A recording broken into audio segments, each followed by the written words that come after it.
Hello and welcome to another episode of our Women in STEM series. My name is Kaylee Peile and I'm the Director of Development for the Linda Hall Library. And today our guest is Samantha Sanchez. She's our Arboretum Manager and she's got a lot to say about some of the plans that we are moving forward 2025 and beyond. So Sam, thanks for being here. Yeah, thanks for having me. So tell me first about your role. You've got a background in horticulture. I'd love to hear about some of your goings on within your role at Linda Hall, but what brought you to this position here? I oversee the care and the maintenance of the Arboretum, and my role involves overseeing plant care, landscape projects, and then also ensuring that the Arboretum serves as both a living green space and an educational source for the community. That's awesome. And it's really a special one. I know that people in our community are aware of it, but a lot of people are not. So what are some of the kind of fast facts that you like to share with people? I know it's 14 acres. It's rather expansive. If you want to talk about, the champion trees and the different things we have on the property, I would love that. We have 16 champion trees on the property. They are the largest of their species in the greater Kansas City area. I think one of the truly unique things about our space and the Arboretum is that these trees have been chosen because they're native and exotic and they're underutilized. So when we pick our trees, we are actually choosing trees for educational, cultural, and ecological importance. So educational, some of these trees you'll never see anywhere else. They're unique and they kind of show off the diversity of the plant kingdom. Ecologically, many of these species provide habitat for some of our native wildlife, and they also take fewer resources to survive and thrive. Culturally, these trees have a rich history, and they are important for traditional practices and then conservational efforts. That's awesome. I think that's really important. I think people probably don't expect, since we're kind of in the center of the city, that we're getting a lot of wildlife coming through this arboretum. What are some of the things that you and your team have seen? I know I hear about hawks and different things, but I'd love to hear from you. Yeah, the hawks. We have a pair of nesting red-tailed hawks.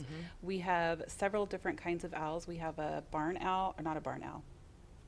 We have a barred owl and a great horned owl as well. Squirrels, rabbits, all the small little critters. We have coyotes on the property. We have seen foxes, raccoons, possums.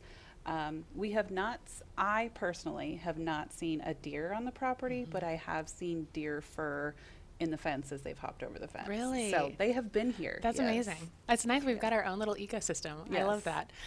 So I know that you've got a background on horticulture.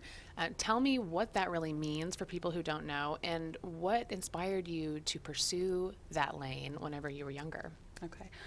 This is kind of a long story. That's great. I grew up in a rural area, and so I grew up loving plants and animals. So we had lots of animals and I took care of lots of animals. And I actually, when I was younger, I wanted to be a veterinarian really bad. And then when I was in high school, I had an opportunity to shadow a local veterinarian. And I watched him spay a dog. That was it. I was done. No more. I don't want to be a veterinarian. But I was still really big into sciences. I loved biology.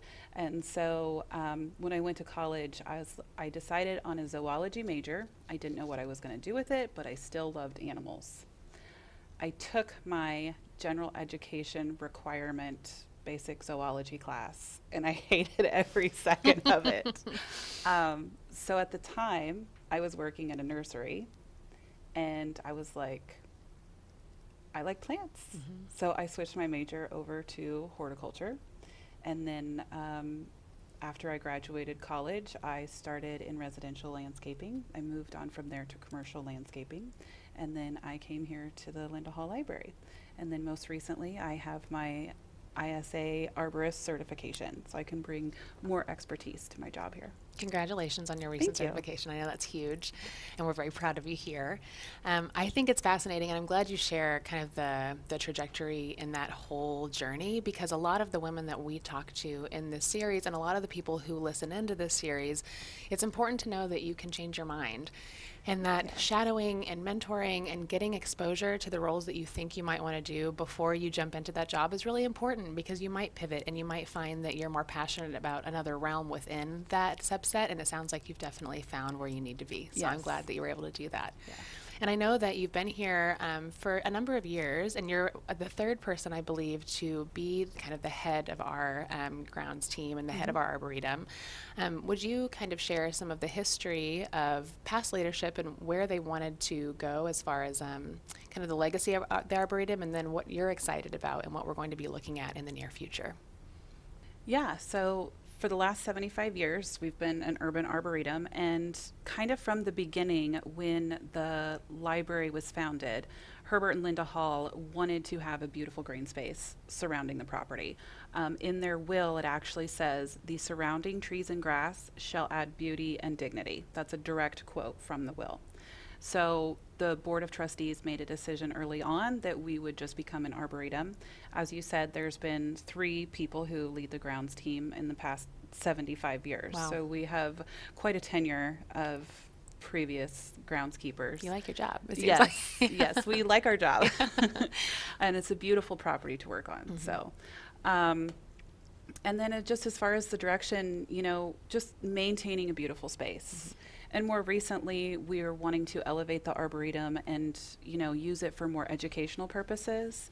One of the things that I'm most excited about is we're going to be developing a comprehensive management plan, and we're going to emphasize the Arboretum's role as a living collection. Okay. So a collection as part of the library. And then we're going to focus on sustainable practices, expanding programming, and then increasing community engagement.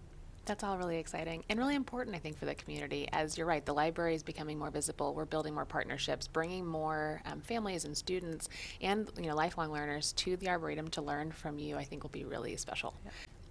So, what do you want people who are interested in horticulture to know that they might not be considering otherwise?